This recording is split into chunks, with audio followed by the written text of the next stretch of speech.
विधानसभा चुनाव में भाजपा को गुजरात और कांग्रेस को हिमाचल प्रदेश में स्पष्ट बहुमत। राजधानी रांची में भाजपा और कांग्रेस कार्यकर्ताओं ने मनाया जश्न। मुख्यमंत्री ने खतियानी जोहार यात्रा के पहले दिन गढ़वा में कई विकास योजनाओं का किया लोकार्पण। कहा, सरकार कल्याणकारी योजनाओं को धरातल पर उतारने के लिए प्रतिबद्ध। हजारीबाग के एमपी एमएलए कोर्ट ने रामगढ़ की विधायक ममता देवी को ठहराया दोषी। 12 दिसंबर को सुनाई जाएगी सजा।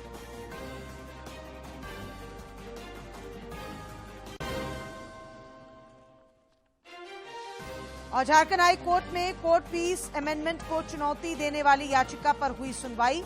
सरकार को शपथ पत्र दाखिल करने का आदेश। अगली सुनवाई 15 दिसंबर को।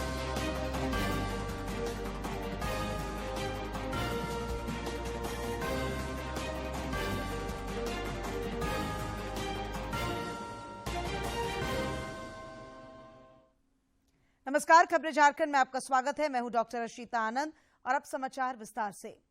गुजरात और हिमाचल प्रदेश विधानसभा चुनाव के मतगणना के बाद गुजरात में भारतीय जनता पार्टी और हिमाचल प्रदेश में कांग्रेस पार्टी को स्पष्ट बहुमत प्राप्त हुआ है। कांग्रेस पार्टी हिमाचल प्रदेश में भाजपा को शिकस्त दी है, जबकि गुजरात में छठी बार भाजपा पूर्ण बहुमत के साथ सत्ता में वापसी की है। भाजपा के राष्ट्रीय अध्यक्ष जेपी नड्डा ने गुजरात में ऐतिहासिक जीत का श्रेय प्रधानमंत्री नरेंद्र मोदी के विकास और सुशासन को दिया है।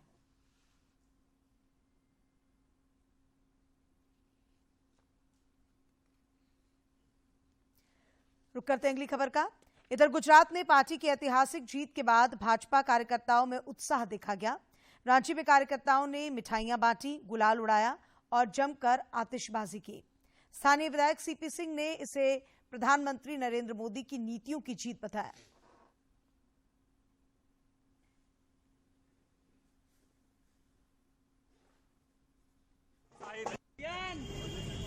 देश के इतिहास में गुजरात की जीत स्वर्ण अक्षरों में लिखी जाएगी।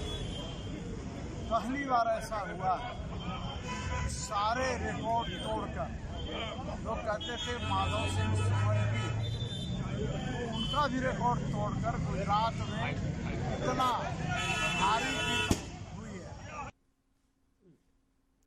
रांची के उप महापौर संजीव विजयवर्गीय ने कहा कि पूरे देश की जनता भाजपा के साथ है। उन्होंने कहा कि देश में असल जश्न 2024 के आम चुनाव के बाद जनता मनाएगी।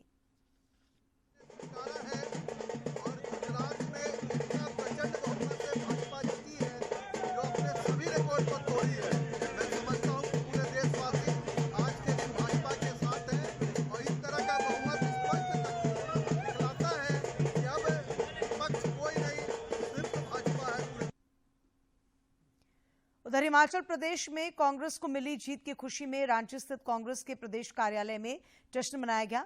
पार्टी कार्यकर्ताओं ने पटाखे जलाए, एक दूसरे को गुलाल लगाया और मिठाइयां बांटी। मौके पर कार्यकर्ताओं ने कहा कि ये केवल पार्टी की जीत का जश्न नहीं है, बल्कि देश में लोकतंत्र के मजबूत होने का जश्न है।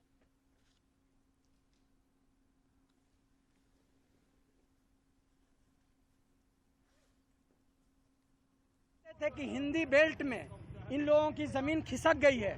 उनको ये अंदाजा अब हो गया होगा कि 2024 में कि किस तरह से यहाँ पे कांग्रेस पार्टी पूरे देश में सरकार बनाएगी। जो है वो बढ़ रहा है, बेरोजगारी चरम पर है, लोगों के रोजगार जो छीन गए हैं उनकी कोई व्यवस्था नहीं हो रही है, और किसानों की समस्याएं हैं, मजदूरों की समस्याएं हैं। आज इन समस्याओं के ऊपर हिमाचल प्रदेश की जनता ने अपनी मुहर लगाई है। देखिए, यह जश्न हिमाचल की जीत का ही सिर्फ नहीं है, यह जश्न है देश में नफरती माहौल को कुचलने का। यह जश्न है लोकतंत्र को पुनः स्थापित करने का। यह जश्न है देश के संवैधानिक संस्थाओं पे जो प्रश्नवाचक चिन्ह केंद्र की सरकार के द्वारा लगातार लग रही है, उस प्रश्न को खत्म करने का।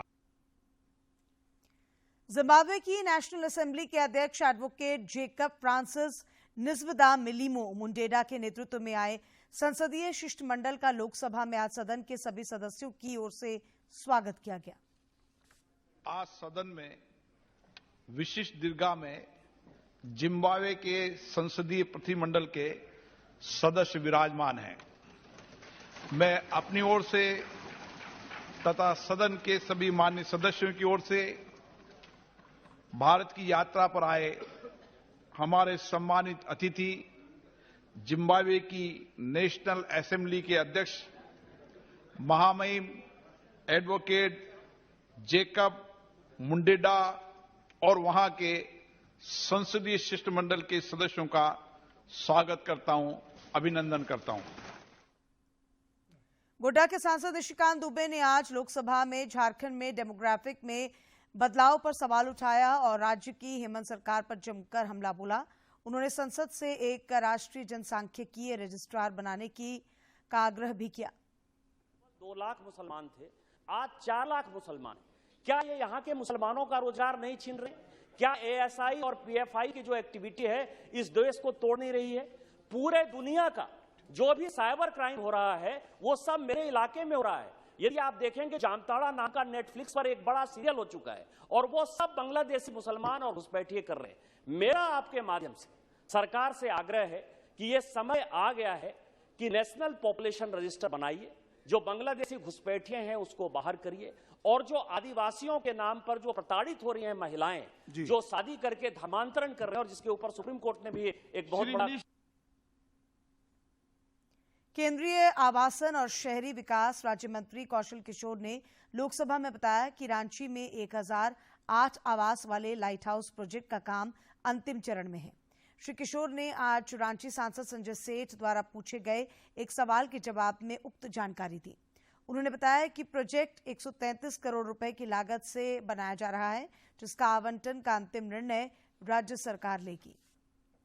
मुख्यमंत्री हेमंत सोरेन ने आज गढ़वा जिले से खातियानी जोहार यात्रा की शुरुआत की। इस मौके पर मंत्री मिथिलेश ठाकुर, सत्यानंद भोक्ता और बादल सहित बड़ी संख्या में गठबंधन के कार्यकर्ता और जिला प्रशासन के अधिकारी मौजूद थे। मुख्यमंत्री हेमंत सोरेन को खतियानी जोहार यात्रा के क्रम में गढ़वा पहुंचने पर स्थानीय कार्यकर्ताओं द्वारा भव्य स्वागत किया गया। इस मौके पर उन्होंने कहा कि सरकार कल्याणकारी योजनाओं को धरातल पर उतारने के लिए प्रतिबद्ध है। आज अगर मैं योजनाओं का नाम गिनाना शुरू करूंगा तो साल भी बीत जाएगा, योजना खत्म नहीं होगा, इतना योजना हमने प्रारंभ किया। इसीलिए हम पहले भी कहते थे, हम जो कहते हैं उसे निश्चित रूप से पूरा करके रहते हैं। श्री सोरेन ने पूर्ववर्ती सरकार की कार्यशैली की आलोचना करते हुए कहा कि पहले की सरकार उद्योगपतियों और पूंजीपतियों के प्रति जवाबदेह थी, लेकिन वर्तमान सरकार गरीबों, मजदूरों और आम लोगों के कल्याण के लिए काम कर रही है। इसलिए आज सड़कों पर होली और दिवाली जैसा माहौल देखा जा रहा है। आज सड़कों पर होली और दिवाली मनाई जाती है और इसको देखकर ऐसा मंजर, ऐसे उत्साह और लोगों के चेहरे पर मुस्कान देखकर हमारे विपक्षियों के पेट में दर्द शुरू होने लगता है। श्री सोरेन ने गढ़वा में कई कल्याणकारी योजनाओं का शिलान्यास और उद्घाटन भी किया। इससे पहले मुख्यमंत्री ने आज गढ़वा के अंबेडकर चौक पर बाबा साहेब डॉक्टर भीमराव अंबेडकर की प्रतिमा पर माल्यार्पण किया।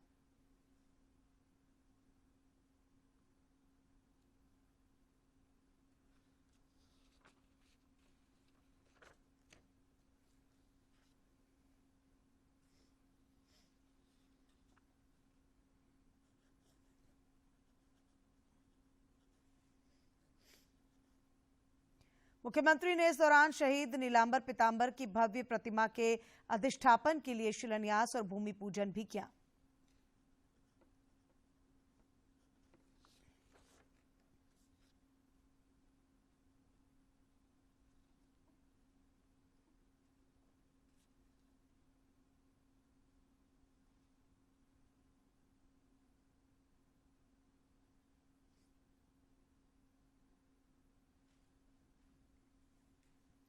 मुख्यमंत्री की सभा में स्कूली बच्चों को बैनर और पोस्टर लेकर सड़कों पर देर तक खड़ा किए जाने पर भाजपा विधायक दल के नेता बाबूलाल मरांडी ने कड़ी आपत्ति जताई है।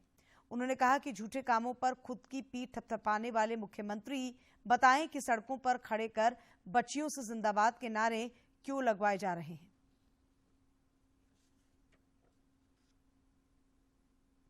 जोहार यात्रा के क्रम में मुख्यमंत्री 16 दिसंबर को देवघर में रहेंगे।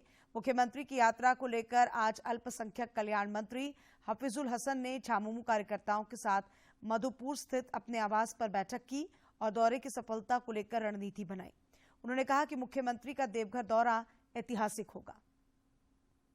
झारखंड प्रदेश कांग्रेस द्वारा नए जिला अध्यक्षों की सूची में महिलाओं को स्थान नहीं दिए जाने के विरोध में पार्टी की महिला कार्यकर्ताओं ने आज प्रदेश कार्यालय में प्रभारी अविनाश पांडे का पुतला दहन किया और जमकर नारेबाजी भी की। महिला कार्यकर्ताओं का कहना है कि जिला अध्यक्षों के चयन में महिलाओं को जगह नहीं दिया जाना निंदनीय है। उन्होंने कहा कि प्रदेश नेतृत्व को इस पर विचार करना चाहिए।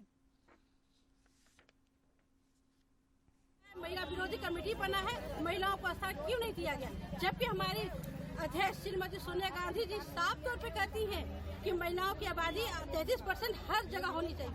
फिर क्यों? आप कौन होते हैं महिलाओं को दरकिनार करने वाले?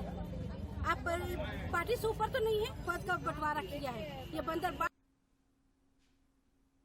रामगढ़ विधायक ममता देवी को आज हजारीबाग की एमपी एमएलए कोर्ट ने दोषी करार दिया है। उन्हें कितनी सजा होगी इसका ऐलान 12 दिसंबर को होगा। फिलहाल ममता देवी समेत सभी आरोपियों को हिरासत में लेकर उन्हें जेल भेज दिया गया है। आज ममता देवी को न्यायालय द्वारा दोषी करार दिए जाने के बाद यह आशंका व्यक्त की जा रही है कि जितनी धाराओं में उन्हें दोषी पाया गया है उस लिहाज से उन्हें 3 वर्ष से अधिक की सजा हो सकती है। साथ ही ऐसे में इनकी विधायकी भी खतरे में होगी। झारखंड की वाईबीएन यूनिवर्सिटी अगले सत्र 2023 से नई शिक्षा नीति पर आधारित शिक्षा को लागू करेगी। इससे पहले संबंधित विषय पर 9 दिसंबर से 16 दिसंबर तक विश्वविद्यालय एक राष्ट्रीय सम्मेलन का आयोजन करेगा। पत्रकारों से बातचीत में यूनिवर्सिटी के सीईओ दीपक कुमार ने कहा कि केंद्र सरकार देश भर में नई शिक्षा नीति के जरिए शिक्षा व्यवस्था में सुधार करना चाहती है। उन्होंने कहा कि नई शिक्षा नीति को लागू करने के साथ साथ विश्वविद्यालय शोध को भी बढ़ावा देना चाहता है। आने वाले समय में हमारे देश के प्रधानमंत्री, हमारे देश की सरकार, स्टेट गवर्नमेंट, गवर्नर और लेवल गवर्नर सभी लोग एक एजुकेशन को कैसे डेवलप किया जाए इस पे काम कर रहे हैं। श्री कुमार ने बताया कि इस सम्मेलन में देश के कई ख्याति प्राप्त विश्वविद्यालयों के 100 से अधिक शिक्षाविद शामिल होंगे और स्टेट यूनिवर्सिटी से हैं। सभी प्रख्यात शिक्षाविद अपनी अनुभव को शेयर करेंगे। आने वाले समय में रिसर्च को कैसे बढ़ावा देना है। झारखंड स्टेट बार काउंसिल द्वारा राज्य सरकार की कोर्ट फीस अमेंडमेंट एक्ट को चुनौती देने वाली जनहित याचिका पर झारखंड हाईकोर्ट में आज सुनवाई हुई। इस दौरान कोर्ट ने राज्य सरकार द्वारा शपथ पत्र में स्पष्ट जानकारी नहीं दिए जाने पर कड़ी नाराजगी जताई। मामले की अगली सुनवाई 15 दिसंबर को होगी। माननीय खंडपीठ के समक्ष राज्य सरकार के द्वारा शपथ पत्र दायर कर यह बताया गया कि इसमें कुछ संशोधन की आवश्यकता है। इसको रखा गया है अगले सप्ताह में विस्तृत सुनवाई के लिए और अगले सप्ताह में यह मामला रहेगा। भाजपा विधायक दल के नेता बाबूलाल मरांडी को आज दुमका की एक अदालत ने आदर्श आचार संहिता उल्लंघन मामले में साक्ष्य के अभाव में बरी कर दिया। इस मामले में श्री मरांडी पर वर्ष 2014 के विधानसभा चुनाव के दौरान जरमुंडी थाना में प्राथमिकी दर्ज की गई थी।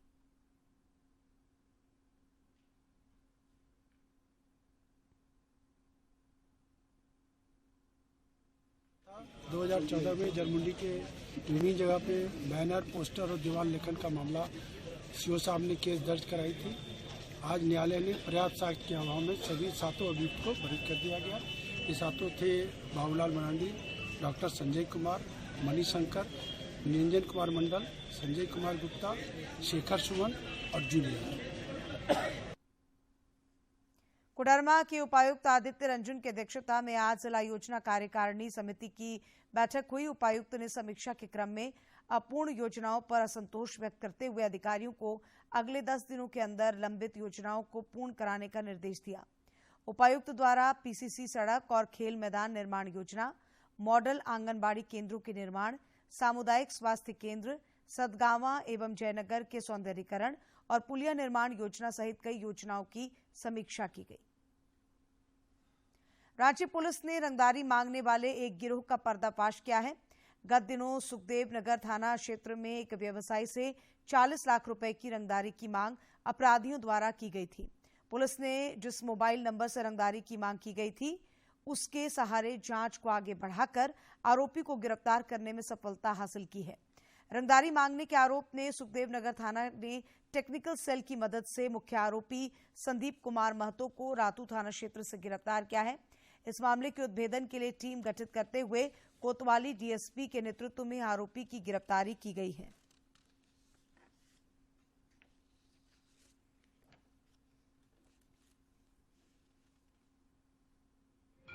एक शहर के प्रतिष्ठित व्यवसायी से 40 लाख रुपए की रंगदारी मांगी जा रही थी और जान की धमकी दी जा रही थी, जान से मारने की। इसको लेकर के 5/12/22 को एक प्राथमिकी दर्ज की गई 481/22 और व्हाट्सएप कॉल का उपयोग किया जा रहा था थ्रेट देने के लिए, धमकी देने के लिए, और उसके लिए एक टीम बनाई गई डीएसपी कोतवाली और सुखदेव नगर थाना प्रभारी के नेतृत्व में। प्रधानमंत्री नरेंद्र मोदी इस महीने की 25 तारीख को मन की बात कार्यक्रम के जरिए देशवासियों को संबोधित करेंगे। प्रधानमंत्री ने लोगों से आग्रह किया है कि वे नए भारत के निर्माण से जुड़ी अपनी प्रेरक कहानी और उपलब्धि भेजें।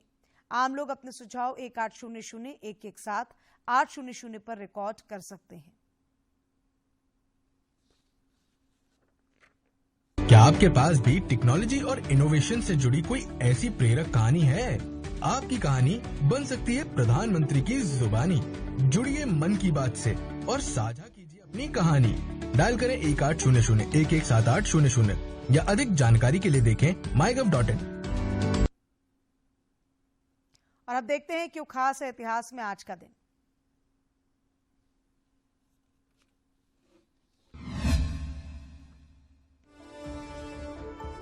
8 दिसंबर साल 1720 को श्रीमंत पेशवा बालाजी बाजीराव भट्ट का जन्म हुआ। उन्हें नाना साहेब के नाम से भी जाना जाता है। अपने पिता बाजीराव प्रथम की मृत्यु के बाद पेशवा के पद की जिम्मेदारी के लिए छत्रपति शाहू ने उन्हें अपना पेशवा नियुक्त किया। मराठा साम्राज्य में पेशवा का पद प्रधानमंत्री पद होता था। वे मराठा साम्राज्य के चौथे छत्रपति शाहूजी महाराज के 8वें पेशवा रहे। उनके शासनकाल में मराठा साम्राज्य की विजय पताका अपने चरम पर पहुंची। 8 दिसंबर साल 1985 को सार्क की स्थापना हुई।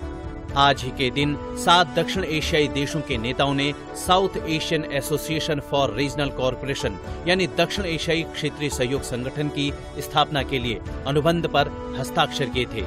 इन 7 देशों में शामिल थे मालदीव, भारत, भूटान, पाकिस्तान, नेपाल, बांग्लादेश और श्रीलंका। अप्रैल 2007 में दिल्ली में सार्क की 14वीं बैठक के दौरान अफगानिस्तान एक नए सदस्य के रूप में शामिल हुआ। सार्क का मुख्य उद्देश्य दक्षिण एशिया के विकासशील देशों को आर्थिक, सामाजिक, सांस्कृतिक, तकनीकी और वैज्ञानिक क्षेत्रों में मजबूत करना है। इसके साथ ही दक्षिण एशिया में रहने वाले लोगों के जीवन की गुणवत्ता में सुधार लाना और कल्याण को बढ़ावा देना है। आज के दिन को सार्क चार्टर दिवस के रूप में मनाया जाता है। 8 दिसंबर साल 1983 में ब्रिटेन के उच्च सदन यानी हाउस ऑफ लॉर्ड्स ने सदन की सीधी कार्यवाही टेलीविजन पर दिखाने के पक्ष में मतदान किया। सर्वप्रथम इस प्रस्ताव को सांसद लॉर्ड सोम्स ने सदन के पटल पर रखा, जिसे बहुमत से पारित किया गया। सोम्स चाहते थे कि देश की जनता ये देख सके कि हाउस ऑफ लॉर्ड्स का कामकाज कैसे चलता है। इससे पहले संसद सत्र के केवल शुरुआत की ही कुछ झलक जनता देख पाती थी, लेकिन तब अमेरिका जैसे कई देशों में राजनेताओं के बीच होने वाली बहस को टेलीविजन पर दिखाया जाता था। और अब बात मौसम की। मौसम केंद्र रांची के अनुसार बंगाल की खाड़ी के दक्षिणी भाग में एक निम्न दबाव का क्षेत्र बना हुआ है। इसके चक्रवात में तब्दील होने की संभावना है। इसके कारण झारखंड में मौसम में हल्का बदलाव महसूस होगा। इस दौरान आसमान में आंशिक बादल छाए रहेंगे। मौसम केंद्र के मुताबिक 9 और 10 दिसंबर को न्यूनतम तापमान में 2 से 4 डिग्री सेल्सियस की बढ़ोतरी होने की संभावना है। इसके अलावा राज्य के कई इलाकों में 12 दिसंबर तक आंशिक बादल छाए रहने की संभावना है। सुबह में कहीं कहीं कोहरा भी रहेगा। और अब एक नजर डालते हैं प्रमुख शहरों के आज के तापमान पर। राजधानी रांची का अधिकतम तापमान 22.4 और न्यूनतम 10.4 डिग्री सेल्सियस रिकॉर्ड किया गया। जमशेदपुर का अधिकतम तापमान 26.4 और न्यूनतम 12.7 तथा डाल्टनगंज का अधिकतम तापमान 25 और न्यूनतम तापमान 8.8 डिग्री सेल्सियस रिकॉर्ड किया गया। और अब कुछ खबरें राज्य के विभिन्न जिलों से।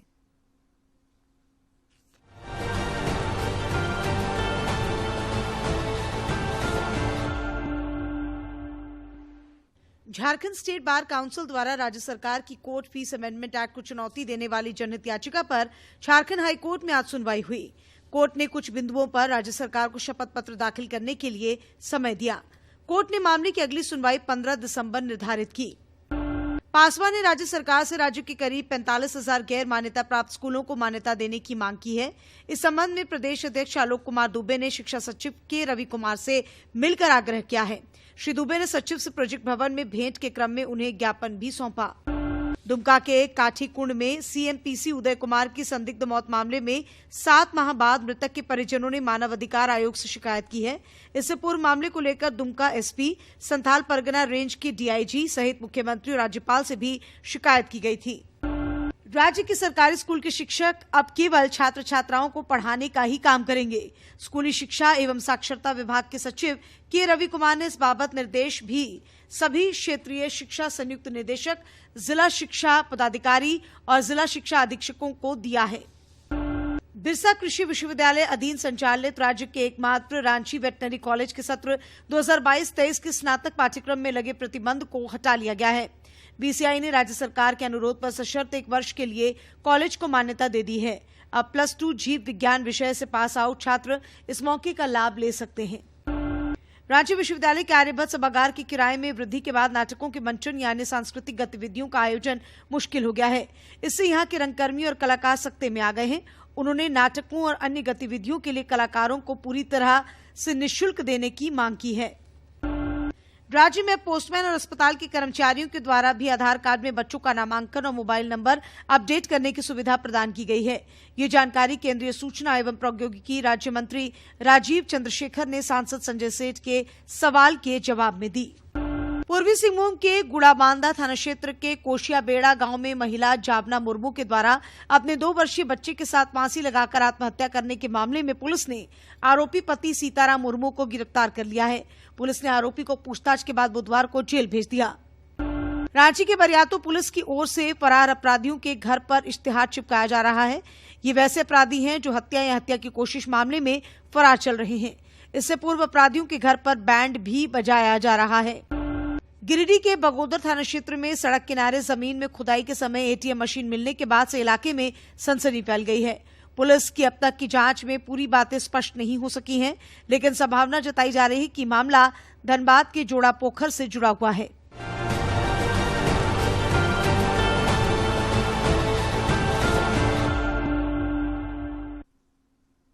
और अब खबर खेल जगत से। बीसीसीआई ने श्रीलंका, न्यूजीलैंड और ऑस्ट्रेलिया के खिलाफ होने वाले आगामी T20 और वनडे सीरीज के लिए तारीख और जगह का शेड्यूल जारी किया है। इसके अनुसार 27 जनवरी 2023 को रांची के JSCA स्टेडियम में न्यूजीलैंड के खिलाफ पहला T20 मुकाबला खेला जाएगा। साइकिलिंग फेडरेशन ऑफ इंडिया के तत्वावधान में आयोजित 74वें नेशनल जूनियर और सब जूनियर रोड साइकिलिंग चैंपियनशिप आगामी 10 से 14 दिसंबर तक असम के गुवाहाटी में आयोजित की जा रही है। इस प्रतियोगिता में भाग लेने के लिए झारखंड से 24 सदस्यीय टीम देर रात रवाना हुई। प्रधानमंत्री नरेंद्र मोदी 11 दिसंबर को 3 आयुष संस्थान राष्ट्र को समर्पित करेंगे। पारंपरिक चिकित्सा क्षेत्र में बुनियादी ढांचे को विस्तार और अनुसंधान को बढ़ावा देने के मकसद से रविवार 11 दिसंबर को प्रधानमंत्री 3 राष्ट्रीय आयुष संस्थान राष्ट्र को समर्पित करेंगे। ये संस्थान है अखिल भारतीय आयुर्वेद संस्थान गोवा, राष्ट्रीय यूनानी चिकित्सा संस्थान गाजियाबाद और राष्ट्रीय होम्योपैथी संस्थान दिल्ली। ये तीनों संस्थान 970 करोड़ की लागत से बनी है। इन 3 राष्ट्रीय आयुष संस्थानों की स्थापना से आयुर्वेद, होम्योपैथी और यूनानी में यूजी, पीजी और डायरेक्टरेट करने के इच्छुक विद्यार्थियों के लिए 400 अतिरिक्त सीटें सृजित होंगी। गोवा में 8 दिसंबर को विश्व आयुर्वेद कांग्रेस का भी आयोजन किया जा रहा है। प्रधानमंत्री विश्व आयुर्वेद कांग्रेस के समापन समारोह को संबोधित भी करेंगे। देश के लिए बहुत बड़ा उपलब्धि है और दुनिया में आयुर्वेदा को प्रमोट करने के लिए जो मूल मकसद रखे गए हैं, इस विषय पर नई पीढ़ियों के लिए एक नया मार्गदर्शन मिलेगा। और माननीय प्रधानमंत्री जी वैलिडिटी सेशन में चीफ गेस्ट के हिसाब से उपस्थित रहेंगे। विश्व आयुर्वेद कांग्रेस में 53 देशों के 4000 से अधिक प्रतिनिधि हिस्सा लेंगे। साथ ही आयुष एक्सपो में 215 कंपनियां हिस्सा ले रही है।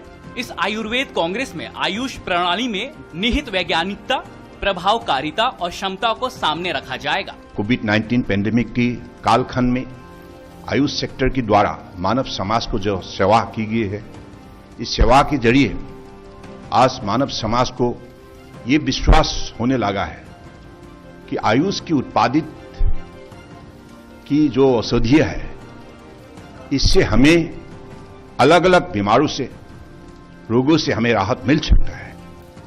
बीते वर्षों में आयुष के प्रति लोगों में रुझान बढ़ा है। देश ही नहीं विदेशों में भी पारंपरिक चिकित्सा के प्रति लोकप्रियता बढ़ी है। भारत दुनिया भर में आयुर्वेद के एक वेलनेस हब के रूप में विकसित हो रहा है। Nitendra Singh, DD news, Delhi. समाहरणालय भवन किसी भी जिला का प्रमुख प्रशासनिक केंद्र होता है। हजारीबाग का नया समाहरणालय भवन प्रशासनिक केंद्र तो है ही, ये जिले का प्रतिबिंब भी है, यानी चेहरा भी है। आखिर ऐसा क्या है इस कलेक्ट्रेट बिल्डिंग में जो आपको और किसी कलेक्ट्रेट में नजर नहीं आएगा? देखिए ये खास रिपोर्ट।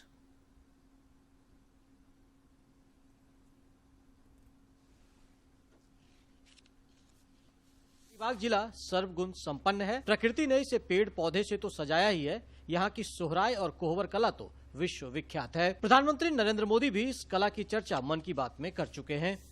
हजारीबाग के नए समाहरणालय भवन को भी सोहराय और कोहबर चित्र से सुसज्जित किया गया है। सोहराई कोहबर इसकी कलाकृति की गई है सभी फ्लोर्स पे। ये 8 हमारी जो ग्रामीण महिलाएं हैं, जिले की जो ग्रामीण महिलाएं हैं, उन्होंने बनाई है। हजारीबाग का नया समाहरणालय भवन परिसर 12 एकड़ में फैला है तथा एक विशेष आकृति में बना हुआ है। जिले की उपायुक्त नैन्सी सहाय ने बताया कि समाहरणालय भवन में आने जाने वालों की सुविधा के लिए हर फ्लोर पर मुकम्मल व्यवस्था रखी गई है। उनके कंफर्ट के लिए वहां पर कुर्सियां, वेटिंग एरिया, टॉयलेट, पानी, ये सब की व्यवस्था भी की गई है। जिले का नया समाहरणालय भवन एक म्यूजियम के समान है, जहां आपको हर वो चीज नजर आएगी जो जिले की कला, संस्कृति और पहचान को प्रदर्शित करती है। ये पूरा म्यूजियम बन गया एक तरह से बिल्डिंग। जब आप बिल्डिंग में घुसेंगे तो हजारीबाग में जितना भी चीज मिलता है दीवार में लगा हुआ मिल जाएगा। समाहरणालय भवन में इसके अलावा प्लास्मार्ट और दीदी कैफे भी खोले गए हैं, जिसे महिलाओं द्वारा संचालित किया जाता है। पलाश मार्ट, जिसमें हम लोग ग्रामीण विकास विभाग की तरफ से जो संचालित हमारी एसएचजी की दीदियों के द्वारा, सेल्फ हेल्प ग्रुप्स की दीदियों के द्वारा जो सामान बनाए जाते हैं, जो उत्पाद बनाए जाते हैं, उसका हम लोगों ने एक दुकान खोला है। समाहरणालय भवन कैंपस में राष्ट्रीय प्रतीक चिन्ह अशोक स्तंभ को भी लगाया गया है। साथ ही महात्मा गांधी की प्रतिमा भी स्थापित की गई है। ये हजारीबाग का समाहरणालय भवन है और हमारे पीछे आप ये तस्वीरों में देख सकते हैं कि किस तरीके से यहाँ का जो इको टूरिज्म है हजारीबाग में किस तरीके। और अंत में मुख्य समाचार एक बार फिर।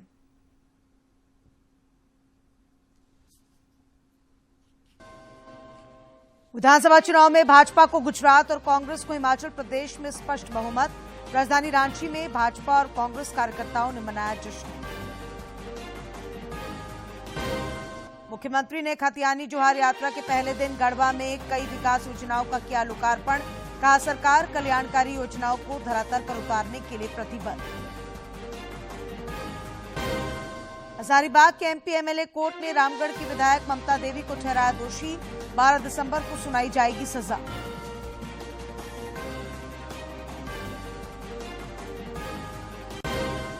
और झारखंड हाई कोर्ट में कोर्ट फीस अमेंडमेंट को चुनौती देने वाली याचिका पर हुई सुनवाई। सरकार को शपथ पत्र दाखिल करने का आदेश।